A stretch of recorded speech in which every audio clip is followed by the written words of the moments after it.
ಗುರುಬಾಯಿ ಎಂಬ 52 ವರ್ಷದ ಮಹಿಳೆಗೆ ಅಂಡಾಂಶದ ಕ್ಯಾನ್ಸರ್ ಆಗಿದ್ದು ಹೊಟ್ಟೆಯಲ್ಲಿ 5 ಕಿಲೋ ಗಾತ್ರದ 25.22 ಸೆಂಟಿಮೀಟರ್ ಅಳತೆಯ ಕ್ಯಾನ್ಸರ್ ಗಡ್ಡೆಯನ್ನು ಶಸ್ತ್ರಚಿಕಿತ್ಸೆ ಮಾಡುವ ಮೂಲಕ ಹೊರತೆಗೆಯುವ ಮೂಲಕ ಮಣ್ಣೂರ್ ಆಸ್ಪತ್ರೆಯ ವೈದ್ಯರು ಮಹಿಳೆಗೆ ಮರುಜೀವ ನೀಡಿದ್ದಾರೆ.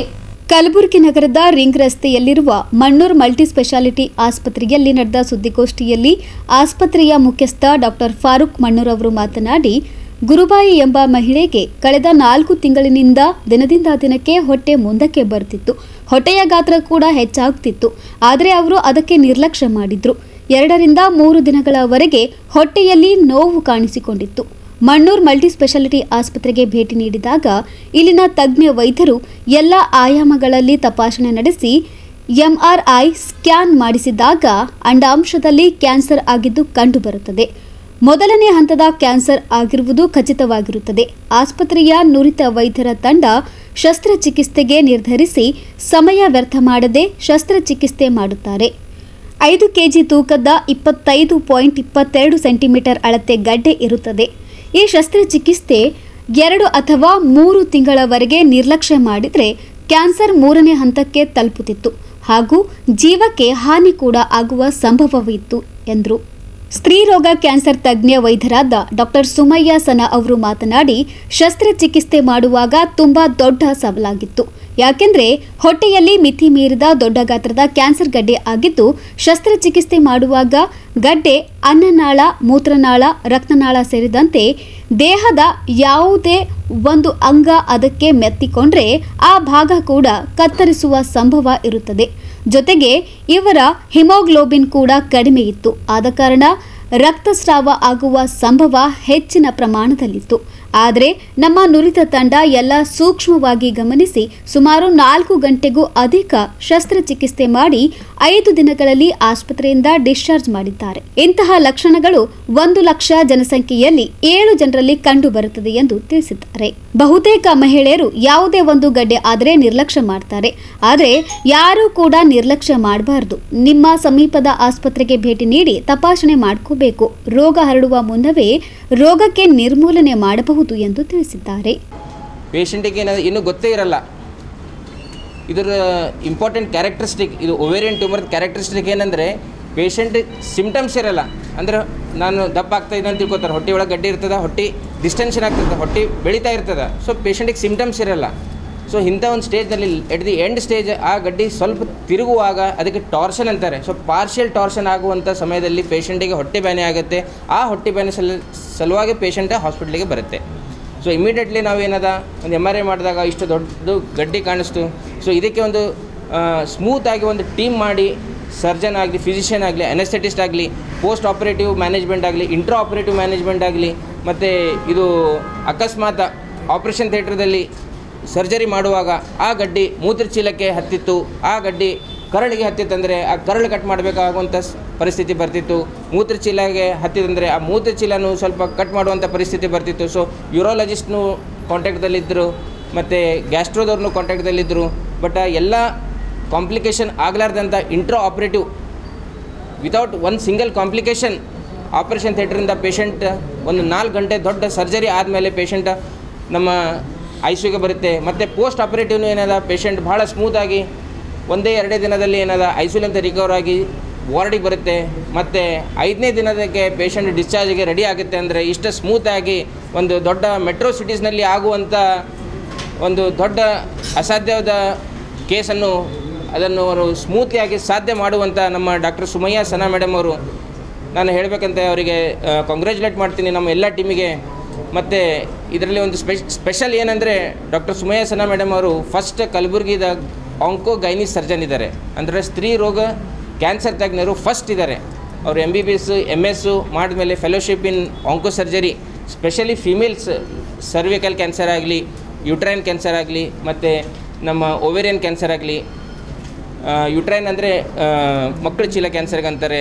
ಮತ್ತು ಸರ್ವೈಕಲ್ ಅಂದರೆ ಮಕ್ಕಳ ಚೀಲದ ಏನು ಬಾಯಿ ಇರುತ್ತೆ ಅದಕ್ಕೆ ಸರ್ವೈಕಲ್ ಕ್ಯಾನ್ಸರ್ ಅಂತಾರೆ. ಓವೇರಿಯನ್ ಅಂದರೆ ಅಂಡಾಶಯಕ್ಕೆ ಅದು ಕ್ಯಾನ್ಸರ್ಗೆ ಓವೇರಿಯನ್ ಕ್ಯಾನ್ಸರ್ ಅಂತಾರೆ.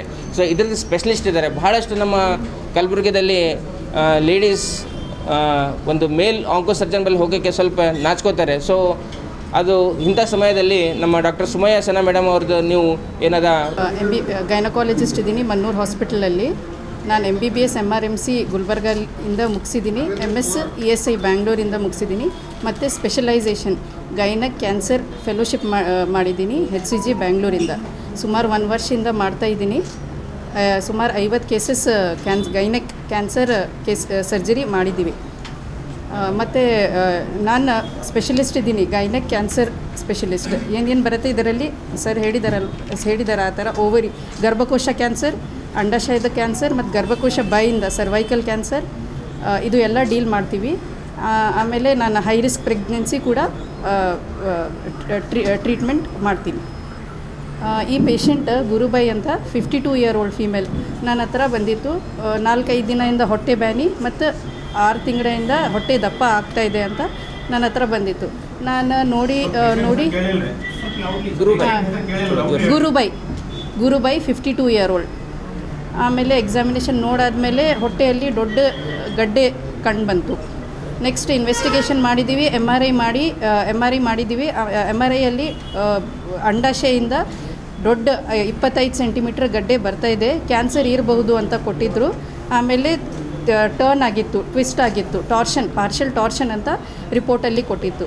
ಆಮೇಲೆ ಎಲ್ಲ ಇನ್ವೆಸ್ಟಿಗೇಷನ್ ಬ್ಲಡ್ ಟೆಸ್ಟ್ ಮತ್ತು ಟ್ಯೂಮರ್ ಮಾರ್ಕರ್ ಅಂತ ಬ್ಲಡ್ ಇನ್ವೆಸ್ಟಿಗೇಷನಲ್ಲಿ ಕ್ಯಾನ್ಸರ್ ಇದೆಯಾ ಇಲ್ಲ ಅಂತ ಗೊತ್ತಾಗುತ್ತೆ. ಅದು ಎಲ್ಲ ಮಾಡಿ ಎಮರ್ಜೆನ್ಸಿ ಸರ್ಜರಿಗೆ ಪ್ರಿಪೇರ್ ಮಾಡಿದ್ದೀವಿ.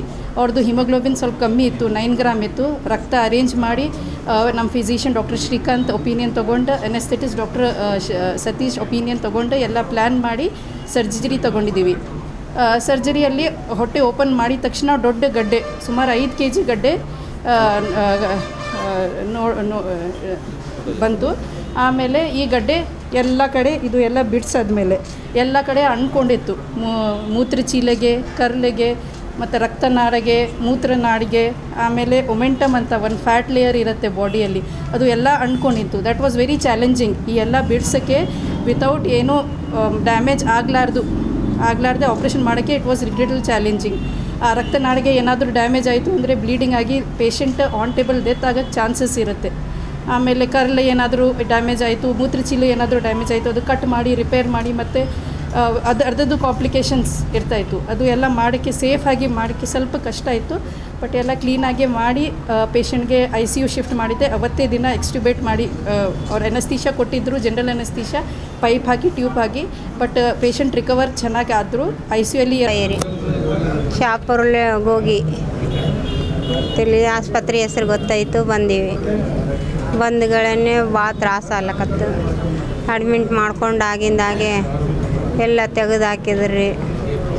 ಭಾಳ ಧನ್ಯವಾಗಿ ಭಾಳ ಉಳಿಸ್ಕೊಂಡ್ರಿ. ನಮಗೆ ಭಾಳ ತ್ರಾಸಾಗಿತ್ತು ರೀ. 2 ದಿನದಾಗ ಹೊಟ್ಟೆ ಬ್ಯಾನೆ ಆಗ್ಲಕತ್ತೈತೆ ರೀ. 6 ತಿಂಗಳಲ್ಲಿಂದ ಆಗಿತ್ತು ರೀ. ಅದೇನು ಮಾಡ್ತದ, ಮೋಸ ಬೆಳೆದದ ಅಂತ ನಾವು ಮೋಟ ಮಂದಿ ಹಂಗೆ ಅನ್ನಕತ್ತಿದ್ದೀವಿ ರೀ. ನಮ್ಮ ಮಗಳು ಬ್ಯಾಡಮ್ಮ ಹೋಗು, ಮೊದಲು ದವಾಖಾನಿಗೆ ಹೋಗು ಅಂತಿಗೆ ಆಗಿಂದ ಕೊಟ್ಟು ಕಳಿಸಿದ್ದಾರೆ. ಹಾಸ್ಪಿಟಲ್ದಾಗ ಯಾವ ರೀತಿ ಟ್ರೀಟ್ಮೆಂಟ್? ಭಾರಿ ಚಂದ ಮಾಡ್ಯಾರ. ಖುಷಿನಿಗೆ ನೋಡ್ದಂಗೆ ನೋಡ್ಯಾರ್ರಿ ನನಗೆ. ಮೇಡಮ್ ಅಂತೂ ಅಷ್ಟು ಮಗಳು ದೊಡ್ಡ ಮಗಳಾಗ್ಯಾಳ್ರಿ ನನಗೆ. ಹಿಂಗೆ ರೀ ಜರ ಹಿಂಗೆ ಹುಡುಗರಿಗೆ ಗೊತ್ತಾಗ್ಯದ ನಮ್ಮ ಮಕ್ಕಳಿಗೆ. ಈ ಆಸ್ಪತ್ರೆ ಭಾಳ ಚಲೋ ಅದ, ಮಕ್ಕಳು ಚಂದ ನೋಡ್ಕೋತಾರ ಅಣ್ಣ ಬಂದೀವಿ ರೀ ಆಗಿಂದ.